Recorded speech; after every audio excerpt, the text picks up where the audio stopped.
There are some differences, like in terms of income, in terms of education, in terms of age. The poor, lower educated people who are about to die elected for a very long-term decision. Hello everyone and welcome back to the Marginal Babble podcast. I'm very happy that you've taken the time to join us again today. In today's episode, I sit down and talk to Dr Mikhail Freer out of the University of Essex to discuss utility economics and how it permeates all aspects of society. The links to all referenced research are included down in the description below, and without further ado, let's get into the episode. Enjoy. Research, it's pretty much, at least from the stuff I was able to read, because it's very dense, but I think I would have struggled to read it even when I was actually at when I was actually studying economics, was it 3 years ago, but I think even now I'm having a bit of a hard time with it. But yeah, it's all micro stuff and specifically utility, right? And so is there a particular reason for that in terms of, like, do you prefer the micro over the macro? It's actually funny because I started dealing with very macro models. Okay. I started from I'm a mathematician by education, so... That makes a lot of sense, I was going to say, actually. I started with dynamic systems. Okay. I was studying the ethnic hate and all this stuff. But then I went to work for short term in the university in Israel, in Weizmann Institute of Science. Okay. And there I met this exceptional guy, Karkanai, who was already super old. But he was old, so then I was thinking about PhD. He explicitly told me that, he's afraid to take me as a student. Oh, right, because he's... Because it's like, he says, I don't know whether I'll survive until your graduation. It's a bit morbid, isn't it? It's a bit that, but, once you turn some age, you should be realistic. Yeah, that's true, I suppose. Why the change then from sort of mathematical to, well, I mean, not that your work isn't mathematical, but why the change from macro to micro? Basically, we started working with him on some revealed preference stuff, and it was very interesting. So... we started with this. I realized that basically it's much more beautiful. So he was working a lot on the notions of complementarity and substitutability. Right. And then the mathematics behind is exceptionally beautiful. Okay. So it's like there are these structures which are popular in data science, the lattices. Basically then for every two elements you would have a maximum or a minimum, which is like very important for search and whatever you want to do.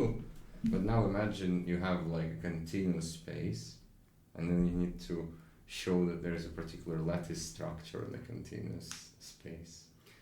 Yeah, in fairness, I wish I could understand half of that, but I think I at least a little bit. But that's just it's a tool from discrete world.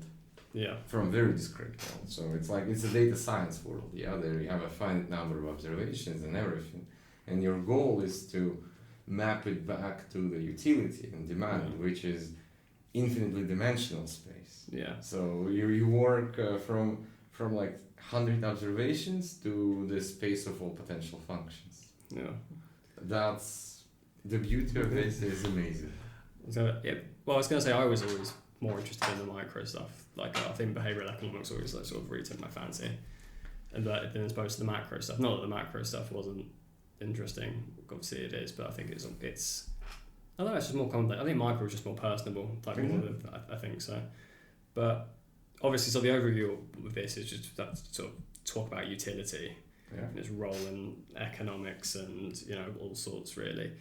And obviously, a lot of your research is utility and the preferences and all sorts.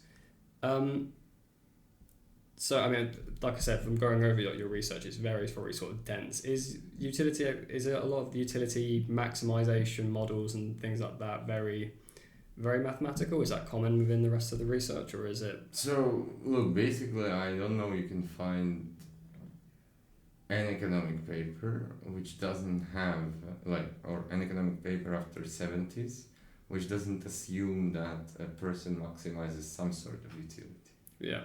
So it might be a very complex, in behavioral you would still have a utility maximization. But then they would relax a lot of assumptions, so it would be it would be something strange. So the true thing is that the revolution has happened in the 20s and 30s. So the utility as a philosophical concept, yeah, it existed a while. Sure. But then economists were like, you know, it's a philosophical concept, so... Yeah, well, it's John Stuart Mill, I think, who sort of credited a lot with the utility economic stuff was primarily, I think, philosophy. Yeah, exactly. So, but then the point is that in the beginning of the 20th century, it was a bit more of like, okay, we sort of figured out the philosophy, and now, you know, these people ask us for policy. Sure. Because that's the interesting side of utility as sort of concept in economics, because there's this sort of idea that how much benefit are you actually gaining from one unit of anything, right? Exactly. And I think the whole idea of like budget constraints and things like that is the whole idea is just because you are potentially nominally richer doesn't necessarily mean that you're actually better off. Yeah, any better off, exactly. So you could be on, you know, I guess to put it in sort of layman's terms, you can have less money, but if you're in an environment where you can only buy a couple of goods, whereas if you have slightly less resources, but you're able to buy a lot more types of resources and to fulfill your needs a lot better, then obviously that's a lot better maximised use of utility, I guess. When did it started off, obviously like I say, the concept of utility was a long before John Stuart Mill, but he obviously had a sort of very sort of large role in sort of bringing it to economics at least. You say it's sort of it's been actually integrated with economic models and sort of mathematics is since what, 60s, 70s? So, okay, the utility, so for instance, there is works of Walras, which are mid-19th century. He was working on exchange markets, and he used the concept of utility. Yeah. So it was there basically for a while, but in the 30s, because that's exactly the interpretation of like, okay, we're measuring how much better off you are, which is somewhat obnoxious measure. If you think scientifically, it's like, okay, I can measure your satisfaction with consumption in some units, and these units are comparable among people. Yeah. So it is a bit an obnoxious measure. And then in 30s, they link the concept of the utility to the concept of preferences. So the whole idea is that they said, okay, I have the notion of preferences, meaning I just need to order the goods. Right. Partly, obviously, you know, we chat about sort of the difference between sort of welfare-related utility and sort of decision-making utility, and I think sort of preferences obviously ties into that. What is the difference between decision-making utility and sort of welfare-related utility? So that actually came a bit later. Right. Because that comes with behavioral models. Right. So there are behavioral models which assume that, for instance, there is a notion of relevant alternatives or the context affecting your choice. So assume, I don't know, you see a good, and then you see a good which is much more worse than that, but this worse good primes you to buy the good you've seen originally. Okay. So in the modeling setting, it works as if it increased your utility, so seeing this dominated alternative. But then it did increase your utility, it did affect your preferences, but did it affect your preferences in terms of the welfare, or just affected your preferences for the decision making? Okay, so the idea is that it's like the nudging, right? Then you nudge a person to make a particular decision. Does the nudge fundamentally enter the welfare? Oh, well, that's a question, isn't it? Because if it does, it's you have to. The people like a nudge being, you know, a guiding force implemented by something in order to. So, for instance, there are a lot of people in Chicago dealing with that, and what they have usually is some sort of social comparison. Yeah, they try to improve the energy-related behavior of that. Right. So they show you how you are on energy efficiency relative to your neighbours. Oh yeah, I think I was reading something about that. Yeah, there are a bunch of papers. I think I even like did something on I think it was HET, something like home examination like leaflets or something where literally they would post through somebody, like each individual store in the household, just like your usage is this in comparison to these people. And it had like it was interesting to show that, you know, they were much more conscious over. I think the one I read was they were more conscious over it because they almost felt like a level of almost like competition because you know, because it's one thing, I guess, so to say, let's say you were trying to get everyone in your country to save on energy, right? Just telling everyone, that our nation's like uses this, in a macro sense, that might be very sort of useful and it might explain a lot. But on an individual level, you know, they're almost those things are too big. But when you're doing something like that and you relate it to your immediate peers, it becomes immediately more tangible for an individual. And there's like almost like a level of competition because you know that you have a, I'm trying to think of the word, like stake in it almost, because you know the individuals that you're playing against or like with. And so it showed they was able to have sort of a much more dominant impact, I think, on it. But that, you know, that's a prime example of micro. Exactly. Yeah. So that's a typical example of when you have this context which they give you. Because, like, if you think about yourself, like, why my behavior should be affected by behavior of these people? Like, shouldn't really. Like, yeah, if you're taking sort of, you know, the general sort of axioms of economics, but that's what behavioural economics does. Exactly. It takes those standard preferences, standard axioms, assumptions that we have in economics, like monotonicity, convexity, you know, and basically and it shows that in many situations they don't sort of actually sort of stand up in reality. Had literally an episode before this we were chatting with Dr Caprara, and he was talking about behavioural economics. We were talking about sort of loss aversion. We were talking about sort of the Iyengar and Lepper stuff, you know, like the JAM study. I think that's the very famous one, right? It's sort of in terms of choice, and you have like loss aversion and things as well of that, where, you know, just on the micro level, people's actual individual decision making doesn't necessarily manifest it in those standard economic assumptions. This might be like almost like quite an obnoxious question, but particularly when you look at sort of macro modelling and when people, governments and policymakers are trying to sort of implement these policies on a macro level, whether it be interest rates, monetary policy, all these different kind of things.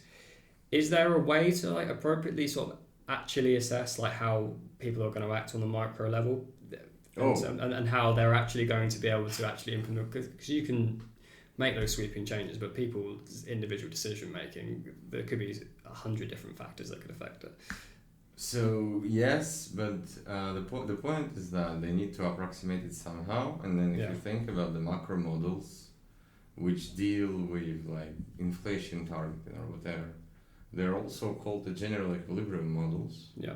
So they assume that every household maximizes not only their utility, they usually also look at the intertemporal utility.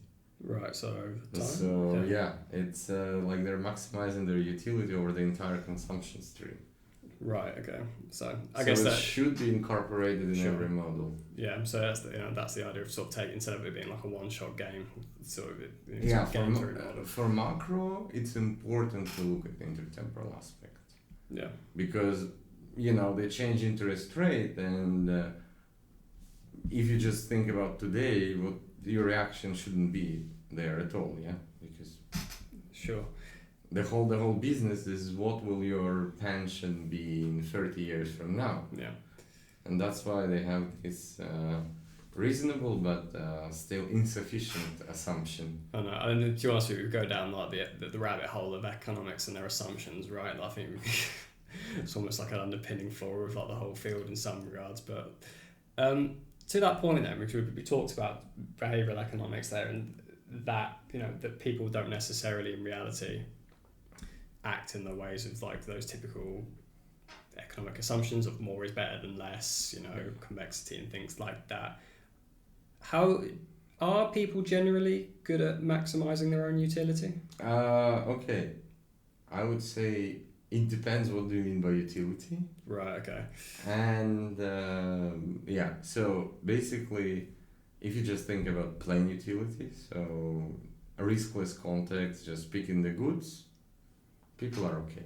Yeah. So not bad. Of course you can always like the bit of the problem with behavioral is that it kind of started with some seminal results and, you know, people disproving their own theories, but then it moved a lot to the direction there. You just run an experiment, you find a particular violation, and you exploit it. And then like, okay, but then how frequently you see this type of manipulation in the market? So for instance, these nudging things and other reference-dependent choices, yeah, like you can implement them. But then if you come to a supermarket, well, I mean, they would rarely use that on a systematic basis. True, but I mean, supermarkets, that's the whole of it. Because this is one of the things we chatted about in that episode, was that if people don't think that behavioural economics, because it's a relatively new field, you know, let's say relatively new, it's still like 50 years old, right? But like when you compare it to like, you know, economics as a, you know, subject going back many years, because it's like a relatively new field, people tend to, I think, when I'm chatting to that aren't necessarily in economics and stuff, that don't necessarily know precisely what it is, because they'll know what like monetary policy, potentially quantitative easing, all that, the macro stuff, but they don't necessarily know that. And a lot of what people often say to me is, well, how does it actually affect me? Well, like, it's being implemented everywhere. Like, you go into a supermarket, there's a reason why they stick the bread and the eggs on the back of the store and make you walk past every other single option to you know, all those things. So it's definitely being implemented. Yeah, but I would say that still not. First of all, again, not at the, you know, not universal level, because supermarket usually doesn't have an incentive to sell you a particular alternative. Okay. So they would like to actually widen your scope of alternatives, so of a certain quality, but so they get the highest probability that different types of consumers would purchase it. True, but then isn't there? I mean, this goes back to the IGO and Nepal study, right? Like the idea that if you have more options to choose from, the more likely it is that you're more likely to find a product that better suits your needs, and then you're more likely to purchase. But obviously, in that study, exactly, it showed that actually the more options you give someone, the less likely they were to buy. But yes, and it's also like they use a lot of tricks, like they have different shelves and everything. Sure. Yeah, so they don't have the infinite number of products to avoid the overload. Sure, I would say though, I think genuinely, at least my view on this is that I think for the most part people are pretty good at maximising their own utility for the most part, in terms of that, you know, people tend to know what they want, they tend to know that, you know, more money or like, you know, how much time they want to work, and they're pretty good at working out their own budget constraints. People that want to work, you know, 1 million hours a week and earn a lot of money, some will, and people that don't want to do that and, you know, have more leisure. I mean, that's the typical budget constraint, right? Leisure, time. Yeah, you know. Exactly. So important distinction here is that also like, are people good at maximizing utility? So then you have sort of a behavioral level of analysis, then you have a general micro level of analysis and a macro level of analysis. Right.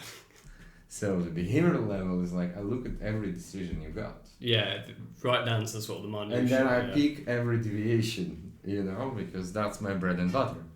In a micro level, like I work some with household data, and then like, it's good if with the very fancy survey, like which is a scanner survey, where people actually scan what they buy at the supermarket. Oh yeah. That you aggregate the data at a weekly level or 2 weeks level. Yeah. So with some level of aggregation, and then you can see that maybe, you know, they make mistake here and there. Sure, because overall they cancel out. Because someone could be walking through a supermarket and for whatever reason they're like, oh, I buy this today because like they're in a particular headspace. But if you looked at them over the course of the year, they would maximise, you know, they made better decisions over the course there are, for instance, a lot of like, and UK has done some work against aspiration purchases. Okay. So then you purchase unhealthy food, like high sugar soda, right? Yeah. Out of aspiration. I'm one of the consumers who is loving this type of aspiration, high sugar purchases. But here we have the tax, here we have the limitation on the vending machines, etc., etc. So, sure.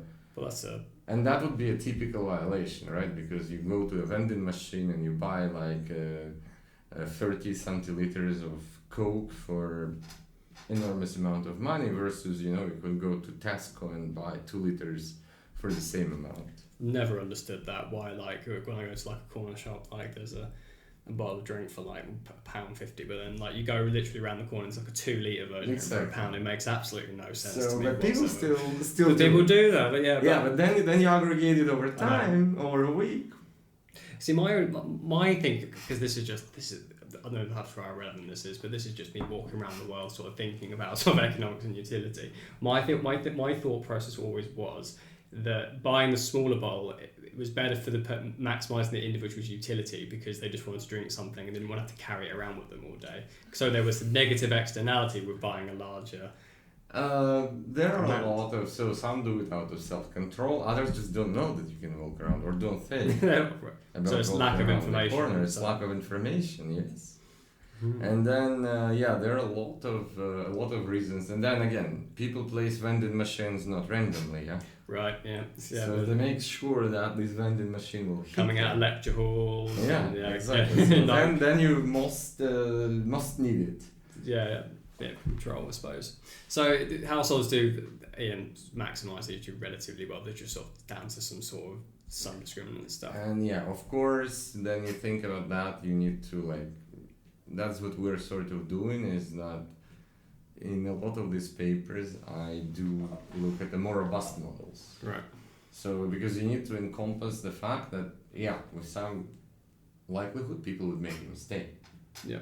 And unless you always have some sophisticated nonlinear optimization on your smartphone, and your smartphone tells you, okay, I need to go and buy 600 grams of chicken thighs. Well, I don't know if they do that, but there's certainly apps out there will beep and tell you to go for a walk or something because you haven't been sat down all day. So that's not exactly very far off in terms of but unless you use an app for the consumption purchase, you might just forget. You might some exogenous shocks. So for instance, you got late at work and then you have to eat out because the groceries are closed. Sure. Yeah. So, and then obviously we have to account for that and analyzing it.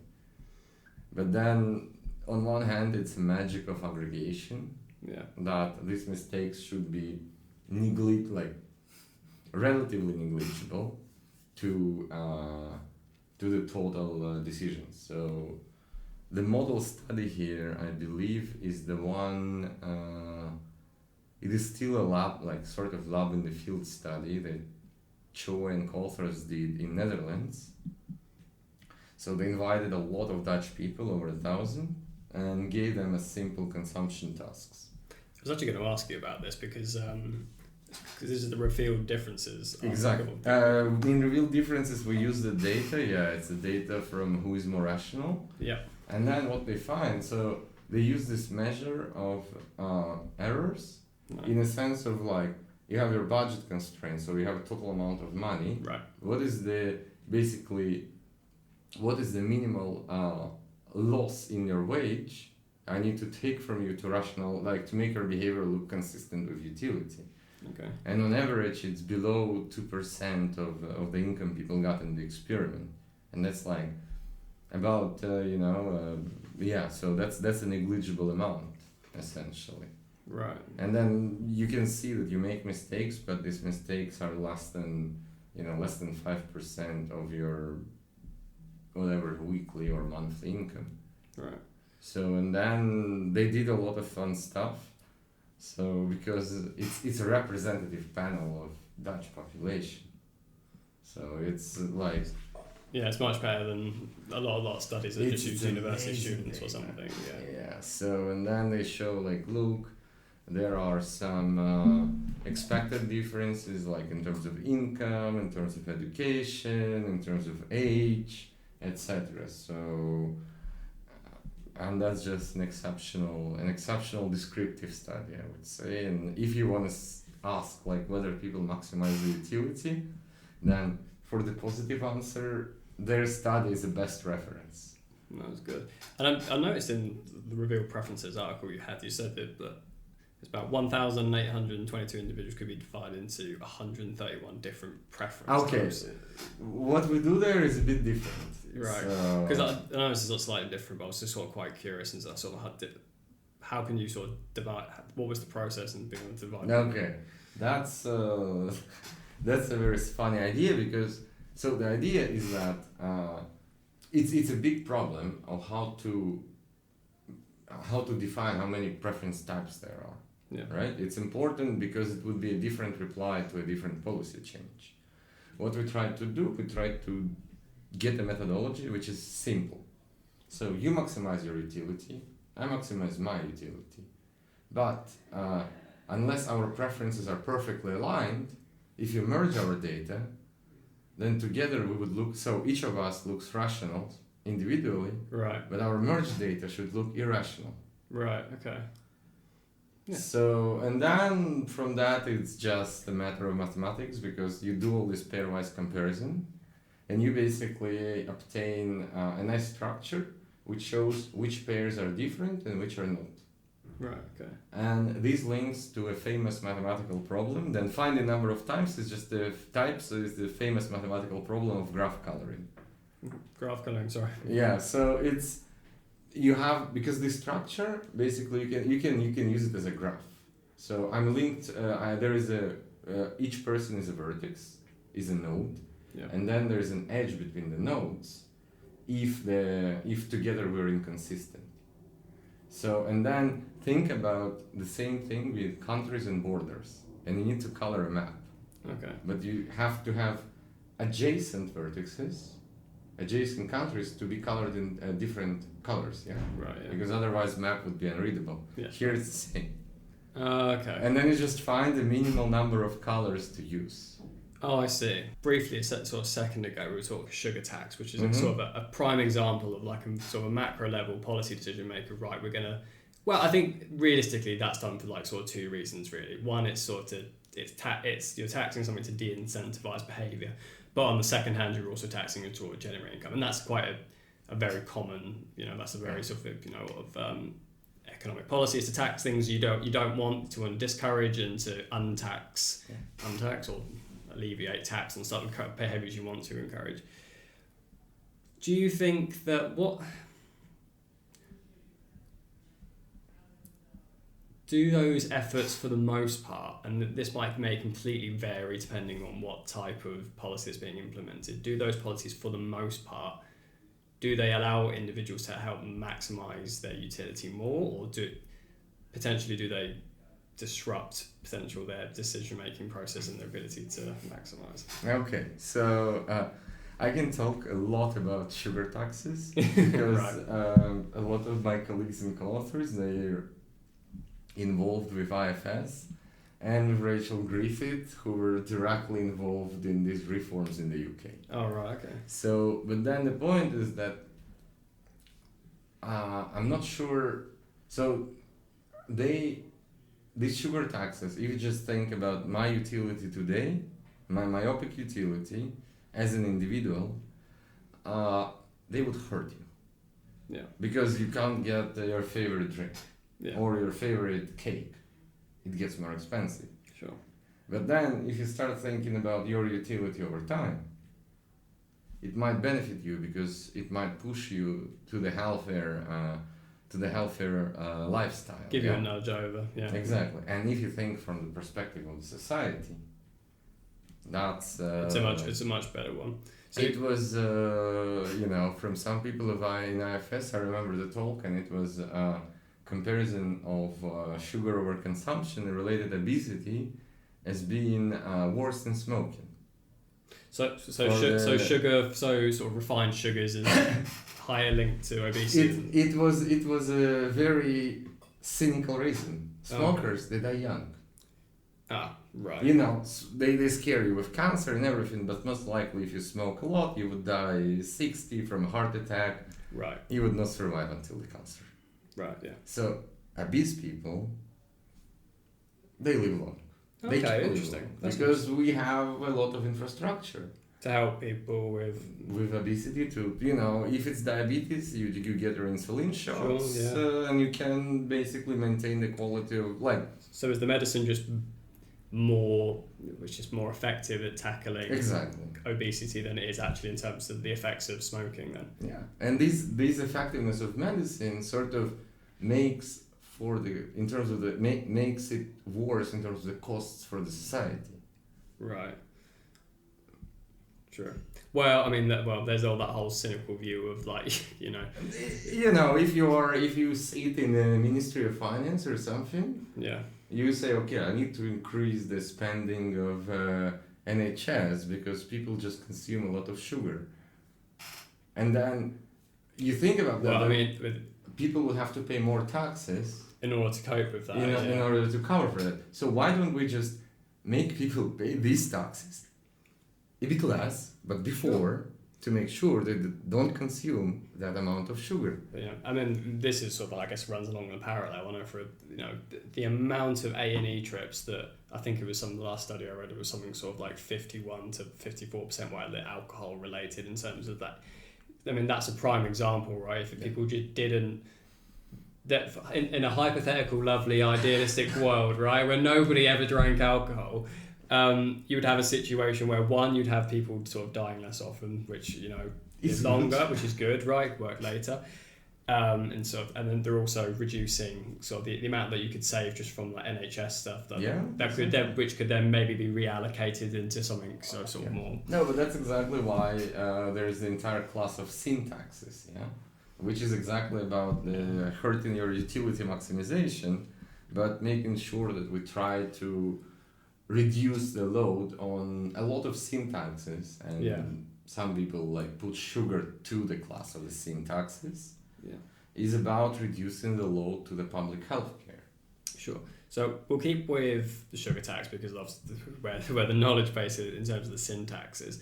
But is there, I mean, that's relatively recent. When did that? It was I think it was less than 10 years ago. Yeah, it wasn't. I remember it coming in with at least my sort of relatively. It's quite a recent thing. So has there been any evidence? Because there's been a little bit of time now to show whether that has like positively affected. So I think that it did. I don't think that the evidence was enough to study the obesity. Right. But then it did affect the sugar consumption. It indeed went down. But then in terms of the obesity, the problem that it came as a package of measures. So for instance, they restricted significantly advertising of junk food. Right. And stuff like that. So it's hard to isolate that as a. That's why just isolating the tax. I think that I've seen a paper from one of the researchers who is now in Switzerland. I'm not sure whether Lausanne or Zurich, and he was studying the same tax in Denmark, where it was isolated. Oh, so they just did the sugar tax, and there it had a good effect. Cool. Was it like of a great magnitude? I mean, it's one of those things where it's probably hard to isolate, I imagine, but did it have a great, was it a small magnitude? The problem here is that you cannot really, so here's a trade-off, you can introduce an efficient, it's like with lockdown. The medical professional will tell you just, keep them in their apartments, preferably forever. Yes. But then the business would say, okay, and who'll pay for this? Sure. And the same with the sugar, there's sugar is also about bakeries, restaurants, pubs, everything. Because so the other side of the sin taxes thing, if you go around sort of heavily, let's say taxing, like ridiculously, let's say 100, 200% or whatever, suddenly, it has a diminishing returns, I guess, in terms of the scale. And it just simply hurts the economy. Like the costs to the economy are higher than the benefits, because what you gain in the healthcare benefit, you lose in the economic growth. Have there been any studies, for example, to calculate, I mean, we'll use the sugar tax to identify an optimal tax level? That's how they set it up. So the IFS did a lot of research into estimating a super complicated models to actually set up the optimal tax. Okay. And then they try to explain that this is like the public public health optimal tax. This is the cost to the economy, and here is some sort of balance. But then the point is that, as always with economics, you don't have like a unique optimum. You give the policymaker, you say, okay, which combination of economic growth and public health you want? Yeah. They can ask you like for the cost benefit, But then again, with the COVID policy, we've seen with the different countries' reaction. Sure, right? Because if you ask a medical professional, you'd stay isolated, no one would touch anyone ever, and Exactly. no one would get ill, and we just sort of but then obviously that's just not. No, and then you give to the policymaker a set of options, and they pick. What they pick? Yeah. What's their rationale? Probably re-elections, but... Oh, well, that's a whole other topic itself. But you see this a lot in sort of other fields as well. I mean, environmental economics, there's a lot of talk about this. Oh, God, I think I'm trying to remember it. Environmental Kuznets curve, the idea of, how much effort or should you actually put into, let's say, reducing CO2 emissions. Because, for example, right, when you start off doing it, you get a good return on it. Let's say you had 1 unit of effort money going into that, you get multiple units back of saving on the O2. But when you're getting into those sort of reducing it down to minutiae, you're spending so much money, you're just not doing anything else. Exactly. So that's a normal thing. But then also the point is that again, here you meet another sort of philosophical idea. Yeah. Because to which extent the state should be paternalistic to the consumers? Oh, so to what extent should sort of... Because then you introduce a sugar tax or a CO tax. It is sort of, at some point, you are overstepping the bounds because you are imposing the preferences and the utilities. Yeah, so it's who... So, for example, in the sugar tax scenario, evidently a lot of work's gone into sort of calculating this sort of, and for specific reasons why we've got these, which I think most people would say are, a good thing, right? Let's reduce the burden on the NHS. Sugar, at least refined sugar, is not particularly great for you, right? Yeah. But if you take into other things, who really decides what should be sin tax? Well, what is a sin, right? What is the sin, right?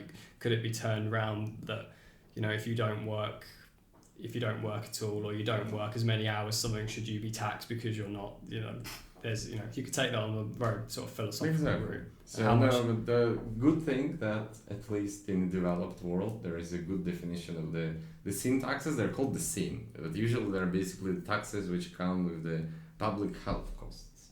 Yeah. So they should be called actually the health taxes. The health taxes. Yeah. Someone really liked the drama and called them the sin taxes. And since then... it's a flashy headline. It's 50s, US, whatever is not good for the society is Protestant ethics, so whatever is not good to the society is a sin. Yeah, but I suppose you could extrapolate that into other areas, right? So particularly in sort of other areas maybe that are more cultural, matters that are sort of economic related that are more cultural that you see as sort of good or bad, sin, right, depending on who you talk to, right? You talk to someone in California, their idea of a sin is going to be, I would imagine, wildly different to someone that in New York or Alabama, right? So it's, that concept of a sin is, what can we do as a public, or at least in particularly sort of Western worlds where we have democracies where we vote. Okay. Here, what can we do to basically ensure sort of, I don't even know what to call it, but optimize are those sins, for want of a better word. I don't really know how to phrase that. So this is actually touches on another big problem which we deal with. It's that for political reasons or for other reasons, you need to aggregate the preferences, and then unfortunately, if you think about this sort of democratic aggregation in the very heterogeneous society, then it's bad. Right. There is an errors impossibility theorem showing that you cannot aggregate, treating everyone equally. Well, that's the thing. Well, yeah. So someone would always be unhappy. Sure. But then, to some extent, I would say that the US showed quite some good example of the federalization there. Right, so the whole concept, right, we have this big body of 350 million people, and let's say if it was an empire or something much like sort of like the British Empire was, you've governing over these, putting these vast generalised little rules that maybe work in the United Kingdom, but maybe don't sort of apply to the cultural intricacies of maybe Australia or India or these other places. Whereas in America, for example, you have this big old population of 350 people, and it covers federally, but you have individual states, 50, I believe.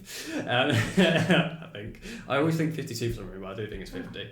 Where you are more, you can sort of at least bet whether you have more control to actually sort of set their own laws within state, and that allows you to sort of, at least to some degree, isolate sort of certain cultures and populations where those are more appropriate. And it also gives the fact that because it's with sort of within one nation, if you don't like the way one state was, you could technically move to another state. Now, there's obviously stuff involved in that in terms of like, you know, sure, and like, you know, moving to one state from although it's probably as cheap as it has ever been, it's still, you know, if you're less well off and like you're on the breadline or something, there's intrinsic to that. I think one of the big examples of that is like abortion rights in the states, right?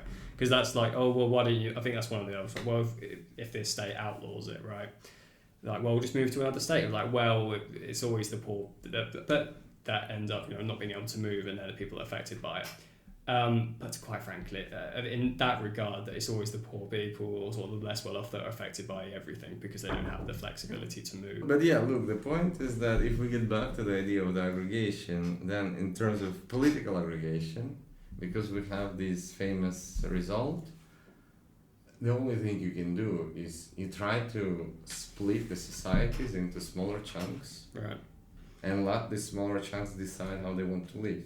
But then on the other hand, you have, you know, you think about US, but then look at the European Union. Mm-hmm. You have like the Poland, which prohibited abortion. So, and that's the same, just they face the same problem, the people there. True, but I mean, there's such cultural diversity in Europe as well, even with sort of the European. Exactly. No, but with the freedom of movement, you can think about that similar way. Yeah. Yeah, it's true. And like, you know, I was in Belgium sort of a couple of weeks ago, and it's you just literally cross straight to the border, like into Germany or wherever, you know, for to live wherever you like, of course. So, so yeah, I think that's I guess that's an important. It's just being able to isolate that. I mean, other than. Are there ways of when implementing those kind of policies? Because that's very much on the geographic level of being able to sort of isolate populations and things like that. Are there any other ways that you can do it? I don't even know what we would maybe in terms of that's like industries and things like that. I'm not entirely sure. So you mean like try to isolate? You mean try to? Being able to isolate sort of people's in terms of beliefs, respect, I suppose, in terms of instead of being on the geographical, maybe more of an ideas notion. But obviously, that's a lot more difficult, right? Look, the point is that, the problem is that you cannot do it on other ways than like if you want to do the policy analysis. Yeah. Then like for instance, in this real difference paper, we don't care about like the geography. Yeah. We just look at the preference parameters and types of the response. Yeah. So for the economist, basically your income and your labor supply would be much more important for your preference type and response than where you live, etc. Yeah. So you know you would find that like college educated people in Germany and US would have much more in common than highly educated people in Germany with very uneducated people in Germany. Yeah. So that's what kind of matters. Like, of course, there would be some country fixed effect, some country effect, but then you do see some kind of universal ideological common grounds. Yeah. So again, dealing a lot with the utility analysis at the household level. What we see, for instance, marrying patterns, and then the people, and in general the tendency of people to form the social groups towards their level of education, their level of income, etc., etc. So that's and of course marrying within the same group. And this is, something that you can think, in Eastern Europe and in California, it would be the same. Mm. And, you would see same in Mexico, in Peru, everywhere. Mm. So that's just a general idea. Sure. some of your research as well sort of relates to issues of, in terms of policy stuff, in terms of things like divorces, custody of children, domestic abuse, in terms of utility. Can you talk to me about how sort of the utility sort of sort of factors into those situations? And look, the household is a majestic object. No, because that's why I describe it. If you think about the macro models, we started from the fact that all these macro models, they assume that the household maximizes a utility function. Yeah. And I've told that it's wrong. Yeah. And it's wrong because a household actually maximizes 2 utility functions at least. Yeah, 2 individuals. Because it has at least 2 people. And that's why I was saying like pretty much all macro models are to some extent wrong. Right. Because they can't incorporate that, but again, it works for their models because of the level of aggregation, all right? But if you want to think about, for instance, poverty analysis or that, you need to look deeper into these 2 people. So kind of the big attraction to that, it was then in Mexico, I think they introduced this conditional cash transfer for children. Okay. So it's a general idea that in developing countries or in general that you receive a subsidy for children, but not if you're, of course, like if you're from a classified poor household, but conditionally, for instance, a child goes to school at least like 5 days a week. Yeah. Or exhibits some other socially desirable behavioral pattern, which you as a parent can enforce. Okay. So, and then what they did is it wasn't only conditional cash transfer, but it was a directed cash transfer. It was a cash transfer to mothers. Right, and cash transfers in terms of... It's essentially a subsidy. Yeah, subsidy. So now we have like sort of child benefit within exactly. the UK. But then the point is that in this, it really depends to whom you give this child subsidy. Because what they did a little study, and then it happens that if you give it to general like family account, which is usually associated with a male in the household, then it's more likely that expenditure on alcohol, etc., would increase. You know, it's funny that I remember, this is sort of pulling me back into, I remember doing a development economics module when I was at university, and that was always one of the metrics they said is actually quite important in terms of showing actually how society was actually beginning to develop, and so it was actually sort of income of females sort of isolated specifically, because it was at least shown in the research that at least we were talking about and exhibiting, that when the women of a household had higher incomes, more of that income was actually spent on investment opportunities in terms of the children, healthcare, structural things, so that if healthcare is quite obviously important from a standpoint where if you're sick less, you can go to school more. If you go to school more, you get more educated, you get a higher job, you grow, develop, you've got more sort of for the economy. Exactly. If you invest in your household, it gets cleaner, which partly, potentially, and that affects the healthcare and all these other things. Whereas they found it was more likely, if it wasn't necessarily the same link with males of the household, if it was more likely that, like you say, more likely to be spent on alcohol or these negative connotations really. So it's funny you bring that up really. And that's why you actually need to identify the shares of who gets what. Yeah. So and that's why, for instance, even the poverty rates, especially if you think about not such a gender equal society or like a society with a developed equality norms, where think about a female being basically locked at home after a birth of a child, and then we're thinking about like female exiting the labor force after the fertility decision. We're not necessarily talking about some developing country somewhere deep it's quite frequently happens, for instance, in Germany. And finally, more in Western Germany than Eastern Germany. Oh, interesting. It's a Catholic heritage. It happens in Japan, which is like, hell, this is a developed country. Yeah. So, and still this stuff, it's a common thing to happen. Yeah. And then, because the female exits the labor force, she loses quite some bargaining power in the household. And it might be that household looks okay on average, but because of inequality, actually the female and thus the children end up being poor. Yeah. And they need the subsidy. Although if you just look at aggregate consumption, they look okay. Right, okay, I see. But this consumption is obviously misallocated. True. I suppose that's the part of the issue with sort of looking at households, like I say, as like a one person unit, right? Whereas in reality, it's, you know, much more complicated than It's that. with some systematic differences. Yeah. Is it as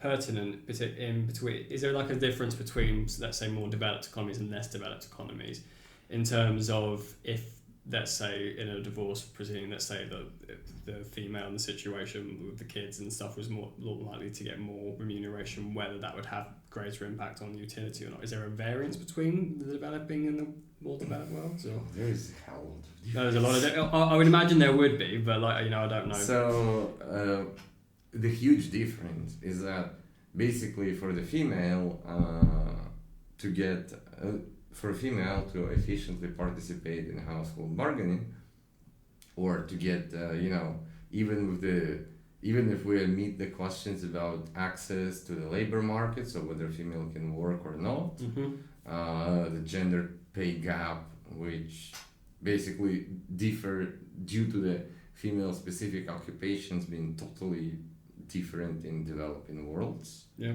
So, but then the simple thing is that it is important to have a way to exit the marriage. Yeah. Okay. It is something that allows you to fix the losses in this bargaining and sets a particular standard. Which is counterintuitive, particularly from particular religions, where marriage is very much a sort of set in, or at least it's meant to be sort of set in stone. So you're saying it's a much better situation where you're able to exit bad situations. The easier it is to exit, the better is the intra-household bargaining, and the more sort of fair is the distribution of the resources. Sure. But in terms of household bargaining, does that just do factors that affect that? You know, just things like just having more equitable rights in terms of between, you know, for example, in particular in certain states and stuff, that people just can't work certain jobs and things, you know, of that nature. Is it just having sort of those instruments that allow them to have more household bargaining? So making sure that both sexes can compete in certain labour sectors and just have the same rights and stuff, and that just allows them to have more household bargaining? Or what are the potentially other areas that allow that? Yes, that's one of the things, but then unfortunately it doesn't end with the institution, like with the legal sort of constraint, because as again working in the households, I was looking at Mexico because they recently allowed for unilateral divorce. Okay. So basically they simplified divorce procedures significantly. Where was that? A couple of years ago, I think in 19. So, and then you would say, okay, you just gave females a lot of power, but the problem is that the society hasn't. So the possibility for a female to remarry after divorce, because of cultural reasons, it's culturally not acceptable. Yeah. So I've talked to some colleagues and friends in Mexico, and they explain that people like, you know, the traditional people, and Mexico has a significantly conservative population, they would use quite unpleasant words referring to divorced females. So, and I'm sure Mexico is not the only place in terms of that regard. Yeah, and that's sort of the problem, because legally you can change things quickly. Which is how you do that in terms of sort of government policy and things like that. You go to the 3 hearings in the parliament, you're done. But then you need to change the culture, which is obviously a whole different matter in itself, which has years centuries upon centuries of exactly. Sort of embedding. And that's why I think that a lot of debates, especially when you think about equality and fairness, I think that a lot of debates on like government being slow, etc. It's sometimes it's like the most progressive 5% of the society trying to push for that, and it's good. Yep. But then, government should adopt it and might adopt it. But then, in a lot of cases like this, people, so for instance, I think in Germany they allowed the joint parenting leave quite a while ago. Still, it's a very limited number of people who uses it. Right, I actually use the facility itself. Yeah. So, and at least like the anecdotal evidence I got, that it's basically the people, with master's degrees and above who use this opportunity. Right, so both, particularly among households where they're both sort of exactly. both highly educated individuals. Then they would start using it jointly. Otherwise, it doesn't really manifest. Really manifest anything. So, and that's sort of the point, that adopting a law or changing a law is kind of, and that relates back to the preferences. It's only beginning of the path. Right. Yeah. So you might think that, okay, we did a lot of work, we pushed the agenda through the parliament, which I believe is like, I know how much analysis needs to be done, for instance, for sugar taxes. Yeah. But that's like just the beginning of the path. Sure. And it's kind of easy if you think about the classical economics. Yeah. If you think about manipulating the budget constraints, that's then we're talking about taxes. That is easy. Like, you feel it in your pocket, and kind of your mind changes automatically. Yeah. But then, if you think about more complex reforms, like making easier way out of divorce, or improving the access for the females to the labor market, or for instance reducing a thing called motherhood penalty. Motherhood penalty. Female, like it's a phenomenon that females after the fertility decision, after getting a child, because they have to stay out of the labor force for some time. Sure. Yeah. They gain a constant gap.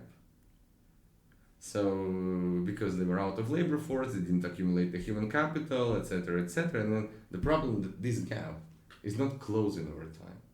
Right. So, I think it was Monica Costa Diaz and quite some other people from IFS and UCL who did that study. And they shown that that is indeed a problem. That of course, like you stay out of labor force for like whatever 3 months, 6 months, depending on maternity leave. Yep.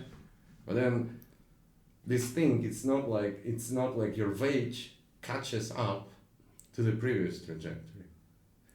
So really, what you would expect that you would work harder, you would get some sort of pushing back up. So it won't. So at least the evidence suggests that let's say you're on sort of like a level trajectory that you were going up, just taking that sort of that 3 months, call it absence, you don't the evidence would suggest it doesn't actually get back to that sort of level. It doesn't get to the previous level, it grows parallelly. Interesting. So you for the rest of your life, you would be experiencing the cost of this decision. Is that isolated to maternity leave? Like, so for example, if I was to take a sabbatical from my job for 3 months, I think that at least the evidence I was looking, they were using the maternity leave as a simple variation, because that's widespread. Well, it's more, I guess, more common than not so many people just get the sabbatical for unknown reason. And then also the problem is that usually if you take the sabbatical, it's hard to identify whether it's health related or, You've got other factors in there. And with maternity leave, you kind of know that it's not... no, and it's for a very specific reason. Exactly, very specific reason. We know all the way it might affect your future productivity or etc. etc. Yeah, as opposed to, let's say, being fired from your job because potentially... Being fired from your job, or for instance, I don't know, experiencing the burnout or health issues. Big health where you can't, maybe you have a stroke or something, you're just not able to produce as much in the future. And that's why the maternity leave is an easy way to measure these things. Yeah, I imagine that varies across industries as well, because I think I was reading something not too long ago. It was about how high-powered law firms are actually finding it very, very difficult to retain sort of female sort of the lawyers, and particularly in sort of those high-powered law firms. I think there wasn't really sort of an explanation as to why. As to sort of getting about, they post some reasons and stuff, but I don't know whether it's just because is it just because that when they take that time out that they're so far behind? I find that hard to believe that just taking 3-6 months out that it would affect their ability to compute that much. Or I think that in law it really might push you back, but also you're forgetting that it's the US law firms. I think so. Okay. Think about their work day. Long. Yes. Yeah. So those are infamous lawyer hours in America. Exactly. Well, and the culture as well. Quite and frankly. this is very incompatible with the idea of maternity. Very. I mean, in America, I think the idea of sort of taking sort of extended holiday, I think, is even sort of looked down upon. Well, it's very much sort of, work hard, reward sort of mentality. Yeah. Pull yourself up by your bootstraps kind of mentality. And, I think, and particularly in Europe, we get a lot more sort of workers' rights in terms of having sort of statutory pay over the minimum. It's usually about 25 days or a minimum of 20, whereas I think America, like, the minimum they have to give you is like maybe 2 weeks or something. It's a lot less, right? Yeah. And the actual laws around sort of, making sure you're not working over your hours consistently and things like that are, a lot more lax over there. So is that like a cultural implication, you think that's? It's not, it's partially cultural implications, but I think that for the law firms, it's not like they would make you work more. Right. No, it's like, look, for instance, we work at the university, and then technically in Europe, we are not, we should work, 35 hours? Yeah. 35 to 40 hours a week. It's pretty standard. You do research for 80 hours a week, no holidays, no nothing, because, it's a publish or perish story, and you enjoy it. And then, yes, it interferes with the rest of the life, of course.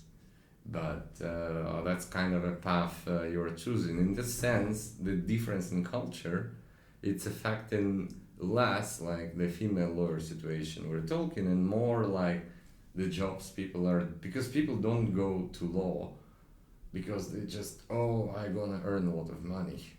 Well, I think that's a part of it. That's part of it, but it's also have some predisposition for that. Sure, of course. There's there's other work I suppose you could do that would maybe sort of lead to more financial rewards potentially. Yeah. You have other sort of particular. There's a lot of studying and sort of just to become a lawyer. To So practice, right? there are other ways to make a lot of money.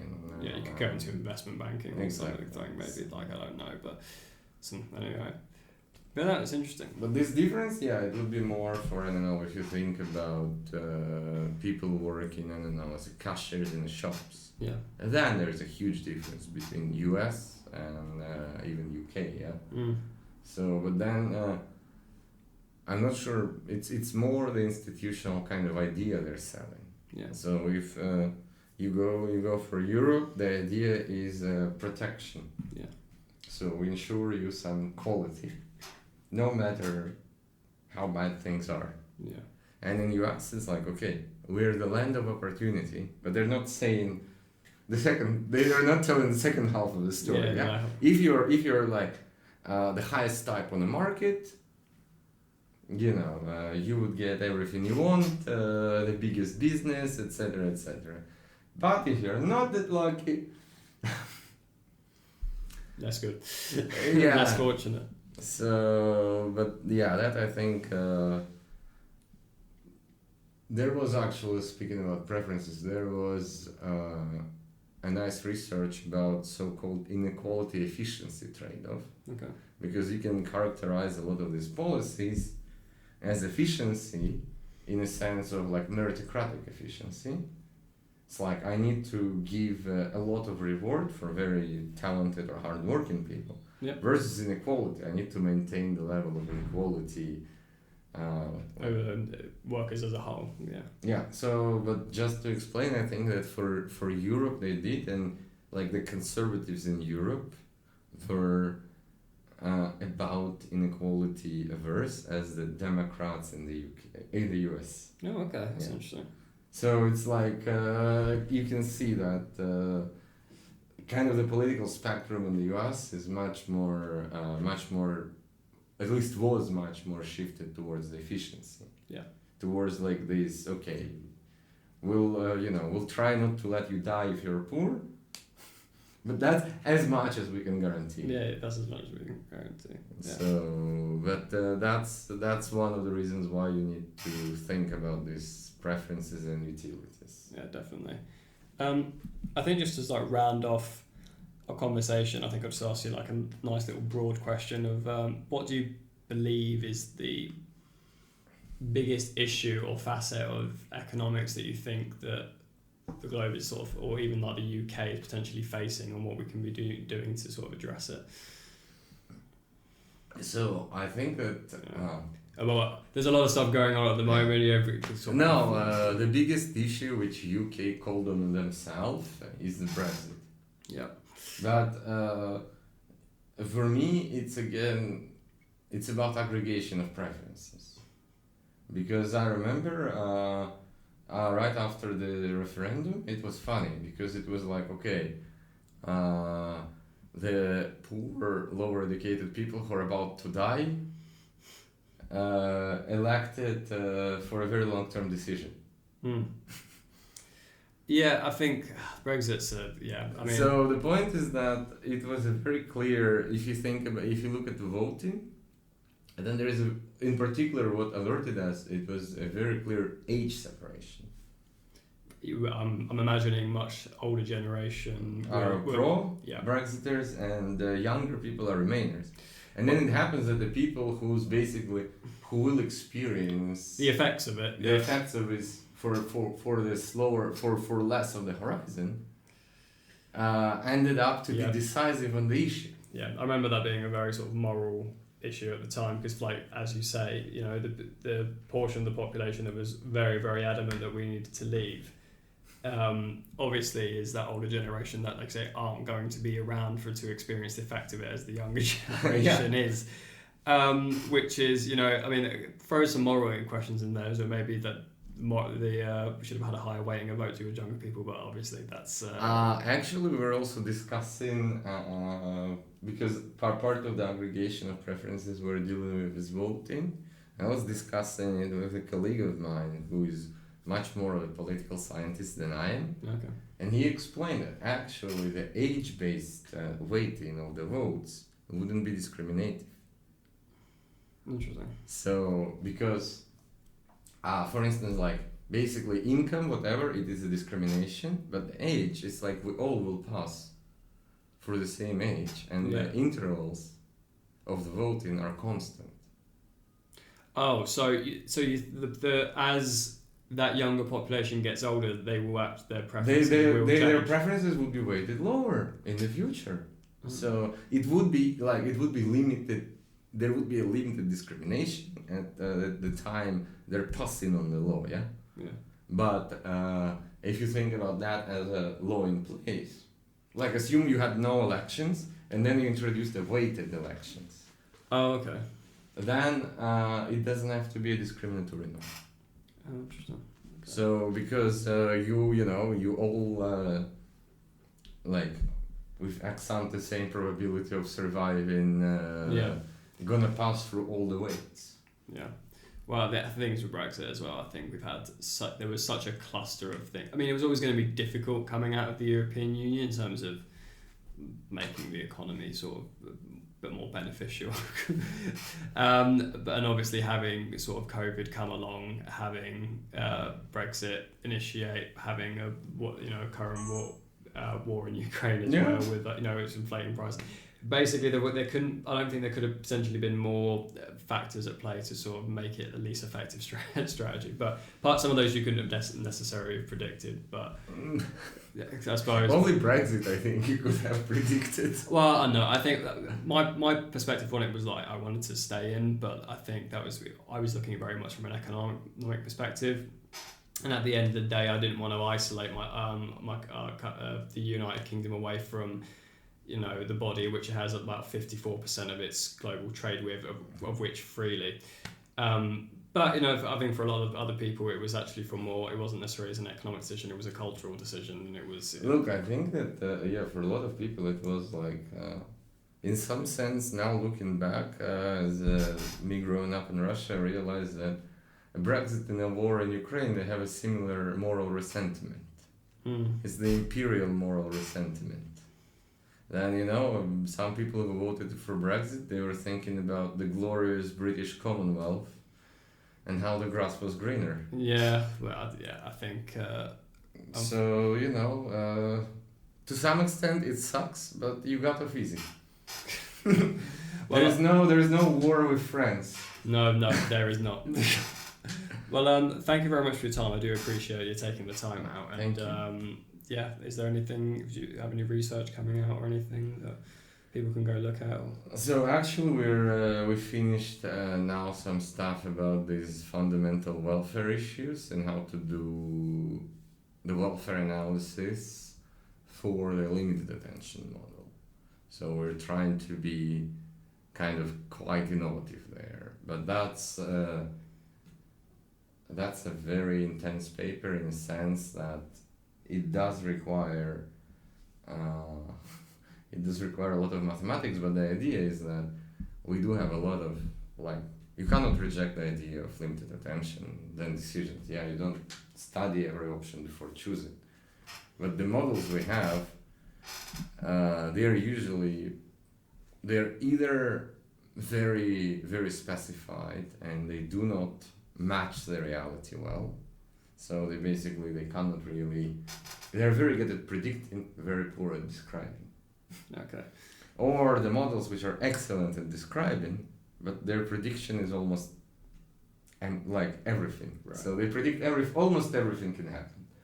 So what we try to do there is that we assume that you have limited attention and you're not taking a blind choice. So the previous models, they allowed you to do the blind choice, meaning you only look at the alternative you're going to buy. Yeah. Which is a very strange type of purchasing behavior. What we try to impose is that, okay, you at least look at one alternative and second and compare them. Okay, yeah. And it happens that just that simple teeny tiny assumption gives you a hell lot of forecasting power. Okay. So we managed to show that, look, now we can actually use this super general model, which basically that the people who are consistent with this model is over 99% of the sample we used, which is again about 1,000 subjects. Yeah.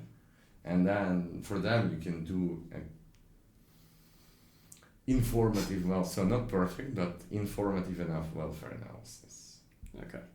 So, but that's the most recent thing. Cool. I'm sure everyone, well, like I say, in terms of the maths of it, they may not be able to sort of delve in as much, but I think sort of the research and the stuff and the actual content stuff is very interesting, so I'm going to enjoy it. But yeah, thank you very much for enjoying it. I do appreciate it.